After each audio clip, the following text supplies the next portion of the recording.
Bien, muy buenos días queridas y queridos estudiantes del curso El Evangelio según el Cine. Hemos pasado varios días sin vernos, desde el 14 de mayo. Han pasado sus buenas semanas, estuvimos con el feriado del 21, después el 28 se propuso desde el Centro Universitario Ignaciano que tomásemos una semana de receso. Es un poco tendiendo también la situación que estamos viviendo en este minuto, y para tratar de que ustedes pudieran descomprimirse de aquellas obligaciones que estaban vinculadas al optativo de formación teológica, para dedicarle también un poco más de tiempo quizás a los suyos, quizás al estudio, también a los otros ramos que son parte estructural de su carrera, de las carreras de cada uno y cada uno. Antes de empezar con el curso y haciendo un breve repaso para luego entrar ya a los contenidos de nuestra tercera unidad, les deseo de todo corazón que estén todos muy bien, que se encuentren muy bien junto a los suyos, que no repercuta lo que ha estado pasando en sus familias ni en la vida de ustedes. Eh, Bien, pues chiquillas, chiquillos, vamos entonces a retomar. Nosotros habíamos empezado una tercera unidad que se denomina, nombre de fantasía, postales del Evangelio, ¿no? Que tiene que ver con el ministerio público de Jesús. Ya habíamos explicado varias cosas al respecto, ¿no? Que entendemos por ministerio público el tiempo en que Jesús sale a la esfera del mundo judío, de la Palestina romana del siglo I, ¿verdad? A partir después del bautismo de Juan.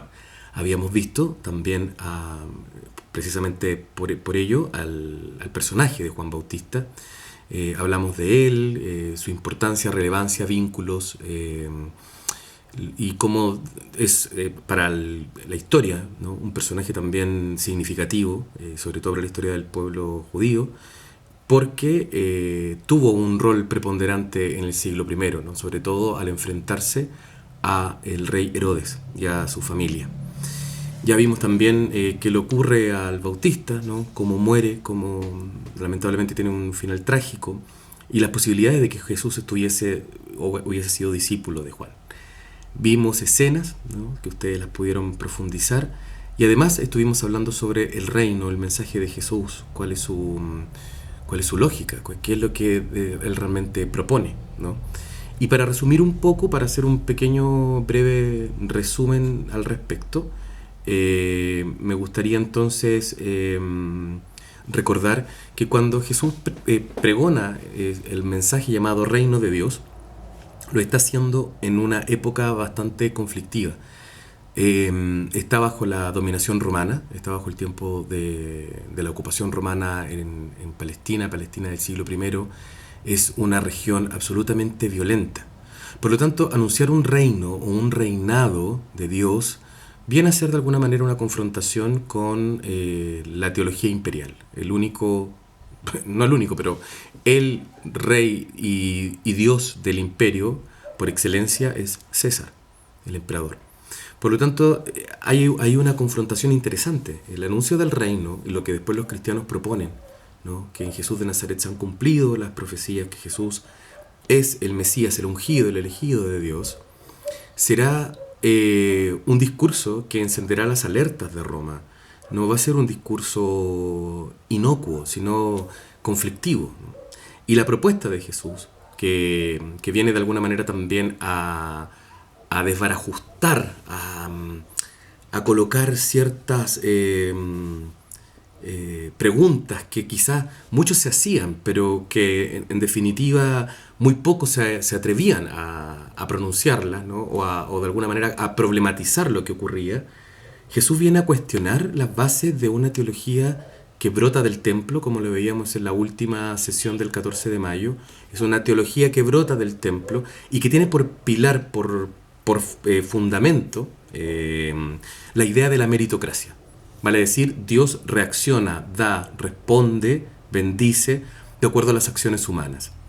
Para algunos eran muchas veces bendiciones que podían ser evidentes, ¿no? La salud, la riqueza, para la mayoría, perdón. Esa era la forma en que se manifestaban estas bendiciones.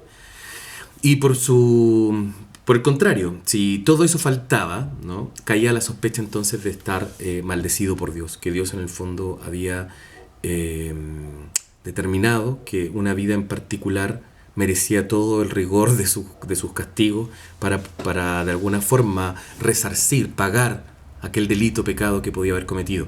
La sospecha era terrible porque podía ser no solamente cometido por en este caso por su familia, por él mismo, sino también por su familia. Podría haber sido cometido por algún antepasado.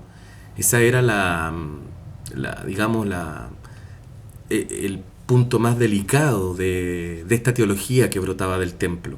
La sospecha de un Dios que trata de castigar, que trata de... que trata de hacer justicia a base de castigos para cada persona, de acuerdo a sus comportamientos, de acuerdo a sus acciones. Ahí hay un elemento que Jesús de Nazaret trata de revertir. ¿Y cómo lo revierte? Haciendo y tratando a las personas de una manera distinta y basándose en la idea fundamental de que Dios es ante todo Padre. Esa idea de la paternidad de Dios es una idea que brota ya en el Antiguo Testamento, no es una idea que no se encuentra ahí. De hecho, para Israel, Dios es su Padre, ¿no? Cuando se revela a Moisés, le dice a Moisés: ve y dile al faraón, Israel es mi hijo, mi primogénito, deja partir a mi hijo. Esa idea colectiva que tiene Israel de ser hijos, hijas de Dios, Jesús parece que la lleva a un punto más alto, ¿no? Y por lo tanto, al recuperar la paternidad de Dios, de que Dios es Padre, lo que está diciendo de alguna manera es que Dios es un ser incondicional e incondicionado. El amor que Dios siente como Padre o esa paternidad de Dios obliga siempre a su lealtad y fidelidad para con Israel y con mayor atención al pobre, al desvalido. Porque dentro de esta trama injusta, de esta teología del templo, quienes más acarrean las sospechas de ser un paria para Dios es el pobre, es el enfermo, el tullido, el ciego, el cojo, etc. Ustedes deben conocer muchas situaciones de enfermedad que se hablan en los evangelios. De hecho, hay una treintena de descripciones de sanaciones de Jesús. Ya voy a hablar un poquito más adelante de eso. Lo que significa que hay un testimonio múltiple que atribuye a Jesús una práctica, curaciones. Jesús tiene que haber sido para la gente de su época un curandero.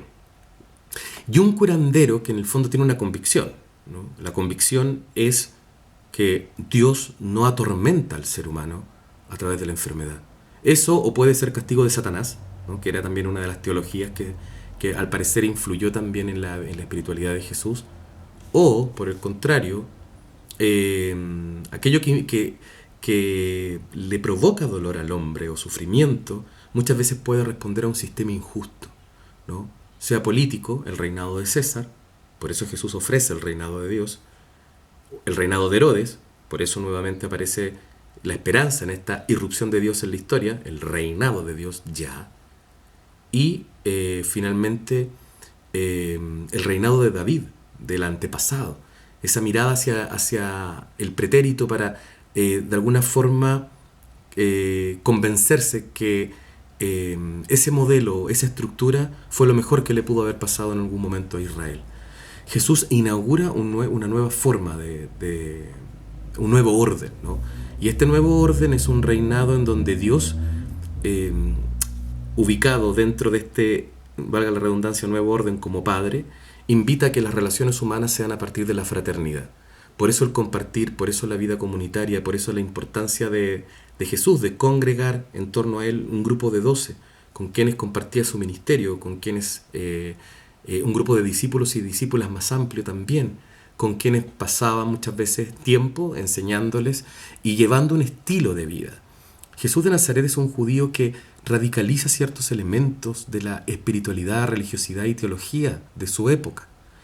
Y en esa radicalidad estaba convencido de que Dios irrumpía ya estableciendo un nuevo orden en las relaciones. Por eso, y aquí empezamos ya con contenidos nuevos y que tienen que ver con lo que van ustedes a seguir observando en las próximas escenas, hay que ver cómo Jesús en su praxis, en su comportamiento, iba de alguna manera develando esa convicción de este Dios del cual estamos hablando. Vuelvo a retomar un punto que me parece fundamental. Para la mayoría de las personas de la época de Jesús, Dios era eh, un ser que había elegido por amor a Israel, a su pueblo, lo había constituido una nación. Y por lo tanto, esa elección, esa muestra de amor incondicional de Dios hacia Israel estaba mediada a través de un pacto, la alianza, ¿no? Que estipulaba un comportamiento del pueblo, de la gente en particular, para ser coherente con esta elección y transformarse entonces en el pueblo santo, la nación escogida. Ser coherente entonces con esta lealtad de Dios que los rescató de Egipto, que los liberó de la esclavitud, etc. En tiempos de Jesús, los 10 mandamientos o las 10 palabras se habían diversificado, se habían explicado, se habían estudiado al punto que eran alrededor de 613 preceptos los que los fariseos observaban con mucha rigurosidad, el movimiento de Jesús de los fariseos. Y un elemento fundamental, un elemento que ellos vigilaban con mayor énfasis era el tema de la pureza ritual, la pureza legal, la pureza física, la pureza sexual, la pureza, ¿no? Cuando Marcos, entre paréntesis, el Evangelio de Marcos escribe un episodio hacia sus destinatarios que no pertenecían al parecer a la cultura judía, les explica un poco las tradiciones de los judíos y de algunos que pareciera ser más bien cercanos a los fariseos, cómo purifican las copas, cómo limpian los vasos, las manos, se lavan hasta los codos. Bueno, todos esos ritos y todas esas acciones tienen que ver con una comprensión teológica, tienen que ver con esto de separar, de distanciarse de lo impuro, de aquello que no es limpio, porque Dios quiere, en el fondo, que su nación santa sea limpia, pura, inmaculada, incontaminada de aquello que la deteriora en su o amenaza, ¿no? Esta vocación especial que Dios le ha dado. Esta es una convicción muy tremenda porque quizás y solo así uno puede entender lo que significaba que Jesús tocase a algún enfermo, lo que significara que Jesús entrase en contacto directo con personas que estaban bajo una enfermedad. Entonces, cuando uno empieza a observar la praxis de Jesús, Él está convencido que Dios no está detrás de la enfermedad. Él está convencido que la enfermedad es producto del diablo, de Satanás. Eso, por último, exonera a Dios, libera a Dios de cualquier responsabilidad. Pero su convicción, yo quiero atender a eso, ¿no? Es que Dios, siendo Padre, no puede someter a su criatura, a su Hijo, a un dolor, a un sufrimiento. Eso no es el Dios que Él está experimentando, o que Él descubre, o que Él revela, ¿no? que Él que da a conocer. Es un Dios que, en definitiva, ha creado al ser humano para entrar en comunión, en relación, ¿no? Y no en sufrimiento y en dolor, ¿no? Es ahí tal vez una de las cosas más tremendas en términos de debilidad que el cristianismo bajo su modalidad católica ha pervertido en cuanto a la enseñanza de Jesús. Que Dios está preocupado del ser humano al punto de que le ofrece la salud, el perdón, el pan, ¿no? ¿A través de quién? No Él, obviamente, ¿no? Sino que a través de los otros. Porque solo Dios actúa en el hombre, desde el hombre. Por eso para Jesús, cuando en algún evangelio hay una parábola muy bonita, a propósito de que vamos a hablar también un poco de las parábolas, cuando Él dice, porque tuve hambre y me diste de comer, tuve sed, me diste de beber, estuve desnudo, me vestiste, estuve en la cárcel, me fuiste a ver, estuve enfermo, fui extranjero. Pero ¿cuándo te vimos? Este es el juego de la parábola. ¿Cuándo te vimos, Señor? Cuando estuve en los más pequeños, en todo eso que yo te acabo de nombrar, ahí estaba yo. La unión, la identificación óntica de Jesús con el pobre, el marginado, el migrante, el enfermo, el que está preso, sin dar una categoría moral a aquellas situaciones. Porque, como por ahí dijo, nadie estaba preso por bolitas de dulce, ¿no? Pero está en la cárcel, ¿no? No es solo el inocente que está en la cárcel. De hecho, es ahí el punto más profundo de la teología de la cruz, ¿no? Que si los cristianos creen que Dios se hizo carne, se hizo uno de nosotros, ocupó el lugar del criminal, porque la crucifixión era eso, ¿no? Matar a los que son un peligro para Roma, más allá de que es inocente o no, pero quedaba contado entre criminales. Por eso, este nuevo orden que Jesús comienza a evidenciar tanto en discursos como en acciones es incómodo, porque dentro de la cultura judía es un estar constantemente en tensión y choque con las expectativas y las imposiciones tanto legales, religiosas, como también ya convenciones sociales. Es así como, por ejemplo, cuando uno ve los evangelios, hay 4 acciones que son como claramente tomadas para los historiadores como parte de la biografía de Jesús, de la vida de Jesús y de su praxis, ¿no? Por una parte es el perdón de los pecados, ¿no? Jesús está contado de manera múltiple el perdón de los pecados. Segundo es sentarse a la mesa con pecadores. Para el mundo judío, el sentarse a la mesa significaba, representaba un acto muy grande de comunión con el otro, ¿no? Uno se sentaba a la mesa con un igual, ¿no? Un fariseo, un varón fariseo con otro varón fariseo, o con alguien que comulgaba con las ideas del fariseísmo, o con alguien que se sentía cercano políticamente. Pero un hombre no se iba a sentar nunca con una mujer soltera. Las mujeres esperaban después para comer, que determinaran los varones, y mucho menos un hombre se iba a exponer a comer con un pecador. ¿Qué entendemos por pecador dentro del mundo judío de esa época? Por ejemplo, un recaudador de impuestos. Un judío vendido al sistema imperial, que trabajaba para el emperador, para el imperio, cobraba impuestos para sus paisanos, para sus hermanos judíos, y ese impuesto lo recaudaba y lo mandaba a Roma, o a un jefe de recaudadores que después mandaba todo a Roma. Ustedes se imaginan lo que pasa desde que cobra el impuesto hasta que llega a Roma, el robo que hay ahí en cadena. Bien, los recaudadores eran una de las personas más odiadas en el mundo de la Palestina romana del siglo I. Y Jesús incluso llama a uno de ellos para que sea su discípulo, Mateo. Entonces hay que entender que impone un nuevo orden, una nueva mirada. El recaudador es un tipo esclavizado del sistema. Tiene que salirse de ese sistema así, ¿no? Ese es el paso que da Mateo. ¿Y por qué? Porque en el fondo está inmerso dentro de un sistema que oprime, que hace que haya un rico poderoso, Tiberio, el emperador de Roma, a costa de la opresión, el cobro de impuestos hacia los otros, hacia los demás.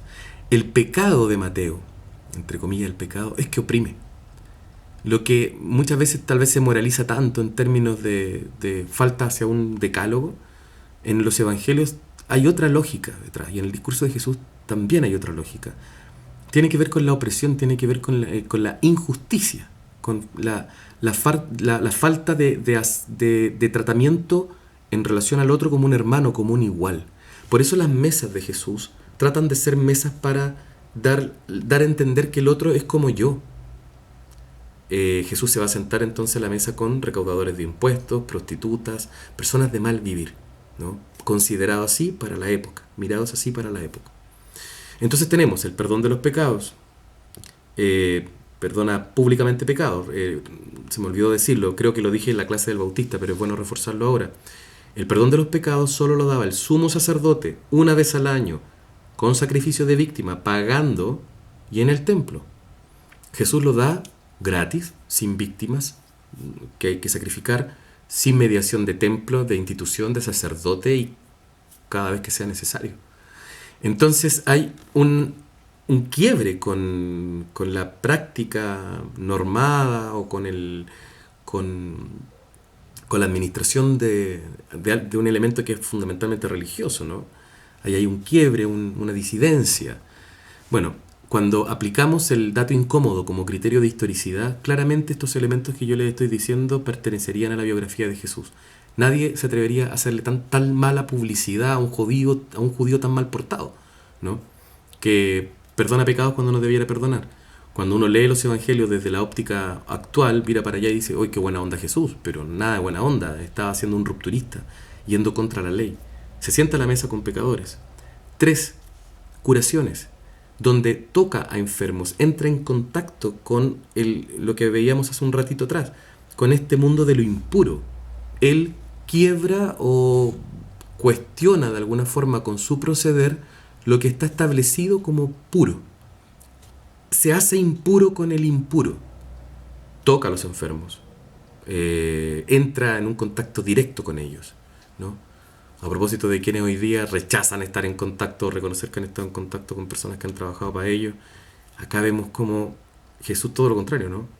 Él entra en contacto con el enfermo, no se espanta, ¿no? Entra en la esfera, en ese lugar donde la ley dice estás contaminado. Jesús se hace una persona contaminada con el otro. Eso es muy interesante también en su praxis, ¿no? Toca a leprosos, toca a ciegos, a paralíticos, ¿no? Y la gente mira esto con cierto grado de preocupación, de estupor, de sorpresa, porque es una praxis absolutamente diferente, impensada, ¿no? Y finalmente los exorcismos de Jesús. Cómo Jesús siente que el rival aquí es Satanás, ¿no? Un personaje que dentro de la teología judía no llevaba mucho tiempo, no más de 3-4 siglos aproximadamente, que se empezaba ya a hablar, y proviene más bien del mundo tardío de la teología judía, ¿no? En esa época, en la época de Jesús. Pero Jesús marca ahí una distancia y una lucha también a la vez con el proyecto que al parecer él de alguna manera así lo entiende de Satanás, que es el antirreino. Bien, vamos a ver un segundo video donde voy a terminar un poquito de especificar algunas cosas de esto y dejarles algunas indicaciones con respecto a las películas que van a ver, algunas ideas, y también sobre la segunda evaluación y cómo vamos a cerrar el semestre. Nos vemos.